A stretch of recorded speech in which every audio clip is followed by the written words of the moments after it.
Hello dear aspirant, welcome back to my YouTube channel. आज का मेरा जो टॉपिक होने वाला है वो होने वाला है all idioms asked in SSC exam. जी हाँ, बिल्कुल सही समझे आप लोग।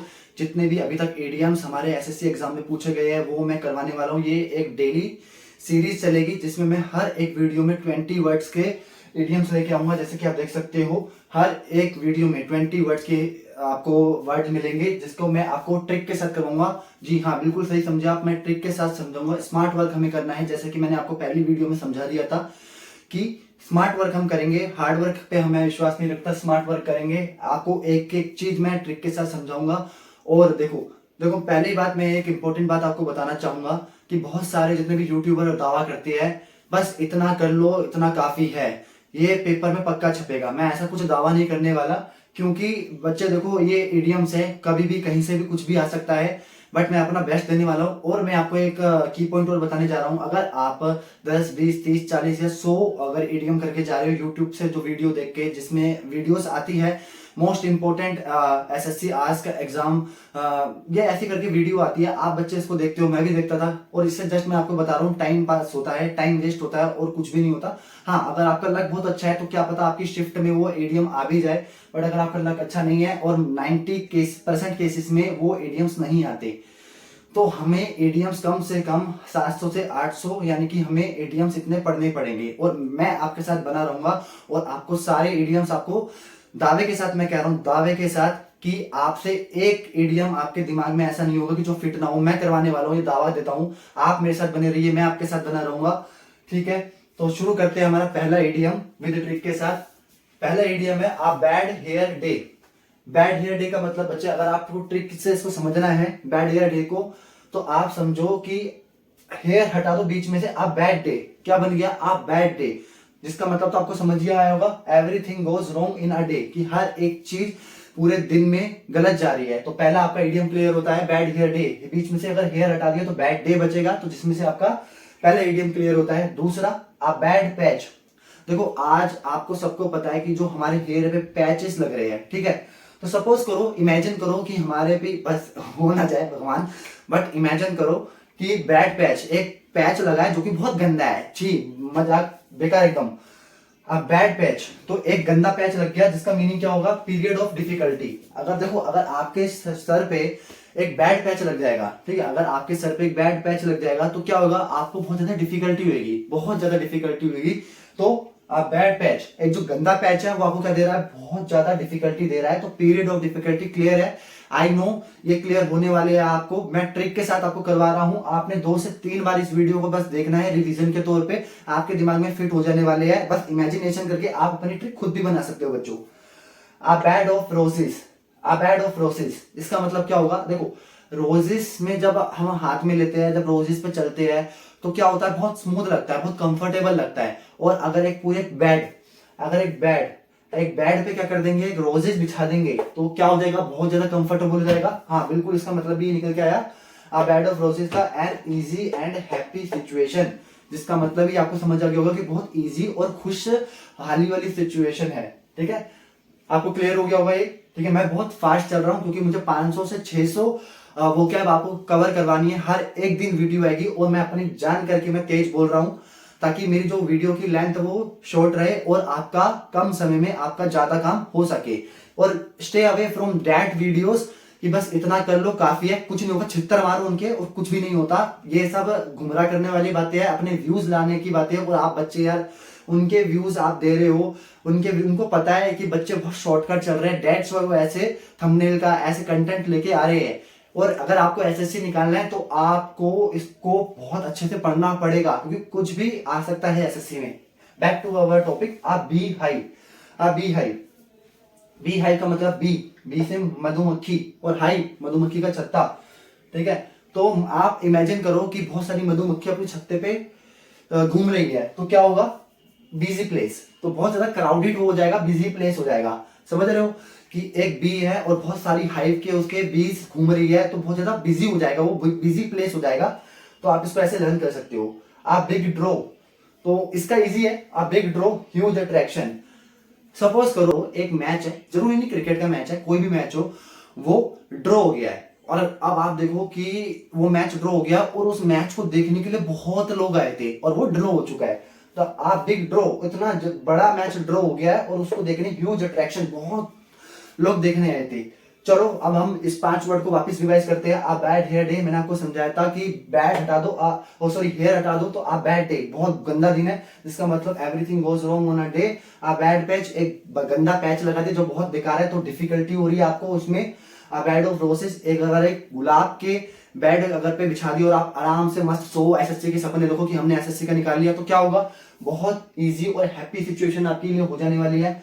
आप बी हाइव का मैंने आपको बताया था कि एक हाइव है और उसके चारों तरफ बीज घूम रही है। बच्चा आपको इमेजिनेशन करना पड़ेगा मेरे साथ, तभी आपको ये ट्रिक काम करेगी। एक छत्ता है, उसके चारों तरफ बीज घूम रही है, तो बिजी प्लेस हो गया। अब एक ड्रॉ, बहुत अच्छा मैच चल रहा था, बहुत बड़ा मैच था, बट हुआ क्या, वो ड्रॉ हो चुका है, जिसका लिए ह्यूज अट्रैक्शन देखने आए थे। नेक्स्ट जो हमारा पॉइंट है वो है a bird eye view. A bird eye view, सोचो एक बर्ड है, उसकी आईज है। अगर आप एक बर्ड की तरह उड़ पाते, बहुत ऊपर उड़ते, तो आपको बहुत अच्छा दिखता, बहुत क्लियर चीज दिखती, तो वही है a bird eye view, a general view from above. तो एक बर्ड बहुत ऊंचाई से, एकदम ऊंचाई से विस्तृत दृश्य देख सकती है, एक अच्छा सा दृश्य देख सकती है। तो एक बर्ड की जो आई है वो बहुत अच्छा दृश्य देख सकती है, तो उसका भी मतलब ये a general view from above, मतलब कि एक ऊंचाई से एक क्लियर दृश्य। क्लियर है। अब ब्लेसिंग इन डिस्गाइज, ये तो आपको क्लियर हो जाने वाला है। ब्लेसिंग का मतलब आपको पता ही होने वाला है, आशीर्वाद। डिस्गाइज का मतलब डिसेप्टिव, चीट। तो आप ब्लेसिंग इन डिस्गाइज, तो मतलब है कि कोई आपको चीट करने वाला था, बट आपको क्या दे गया, ब्लेसिंग दे गया। आपको ये ट्रिक बनानी है इन वर्ड के साथ खेल के ही। देखो एक ब्लेसिंग है इन डिस्गाइज, तो हिडन फेवर, मतलब दुख के बेस में सुख, ठीक है। तो एक आप ब्लेसिंग इन डिस्गाइज का मतलब कि एक बंदा ब्लेसिंग करने आया है, डिस्गाइज मतलब चाहता है कि वो आपको फेल हो जाओ, ये हो जाओ, बट फिर भी उसकी दुआ लग गई। लाइक होता ही है कि हमारे पूरे दिन में एक दिन सरस्वती बैठती है, बट वो बंदा आया, आपका इविल इंटेंशन थी, उसने बोल दिया जा बेटा तेरा एसएससी निकल जाएगा, और आपका सच में एसएससी निकल गया, तो बोल सकते हो आप ब्लेसिंग इन डिस्गाइज। क्लियर है।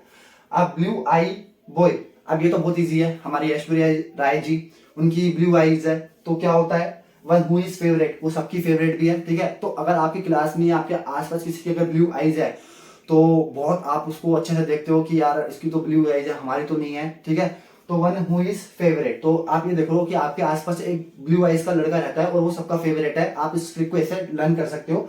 अगेन आई एम रिपीटिंग कि आपको इमेजिनेशन बनानी पड़ेगी इन वर्ड्स के साथ, तभी आपको ये चीजें दिमाग में ज्यादा दिन तक और ज्यादा टाइम तक बैठ पाएगी।